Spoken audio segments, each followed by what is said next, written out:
Alright guys, welcome to 5.04, raising a power to a power. So recently we learned three things: zero and negative exponents, multiplication property, division property, and today is going to be called the power rule. So let's look at our first example over here. Over here I have 2 to the fourth in parentheses, and I have a power on the outside. This power of 2. So normally when I have a power of 2, I have two things. I have itself multiplied by itself. So I have 2 to the fourth times 2 to the fourth. With this, I can expand this. 2 to the fourth is 2 times 2 times 2 times 2. 2 to the fourth is 2 times 2 times 2 times 2. So this gives me a total of how many 2's? This gives me a total of 2 to the 8th. So if I look back again, I don't want to go through this step every single time. If I can skip the 2 middle steps, let's see if there's a fast way for me to do it without doing the 2 middle steps. How can I get a power of 8 from the initial power of 4 and then the outside exponent of 2? That is correct. I can multiply. 4 times 2 will give me 8. So this will give me 2 to the 8th.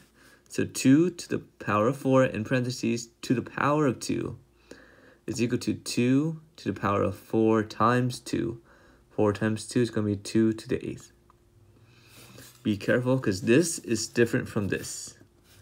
Look at both of these. These are very different.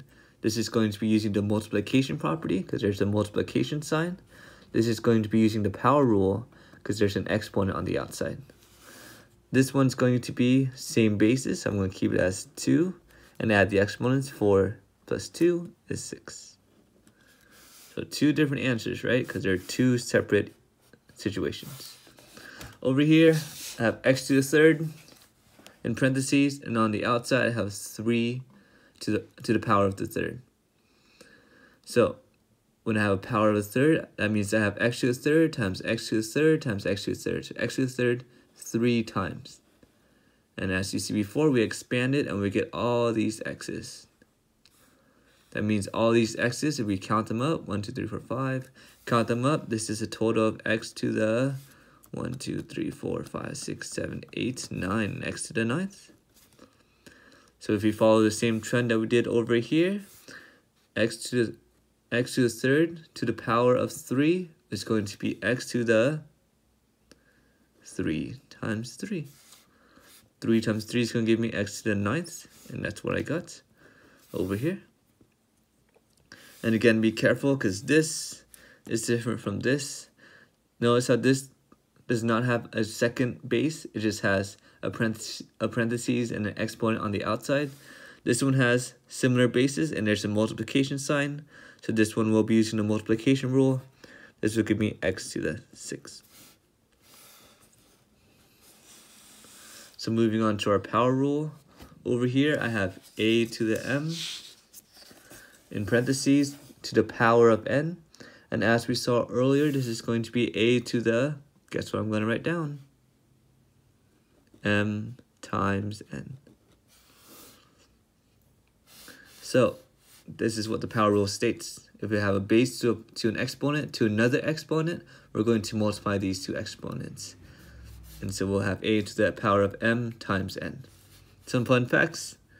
A cannot be equal to 0. And you guys are getting used to this fact. Keep the blank the same. What's going to be the same? Keep the basis the same. Multiply the exponents. So we're going to multiply m times n. Multiply the two exponents. And I'm going to add in a fourth one. Go ahead and add yours in too. This one's going to be distribute the outside.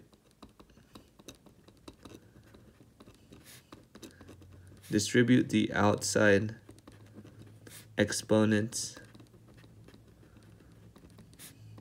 to the inside exponents.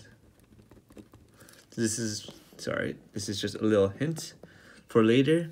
distribute the outside exponents to the inside exponents. That's what we're doing when it gets a little bit more complicated.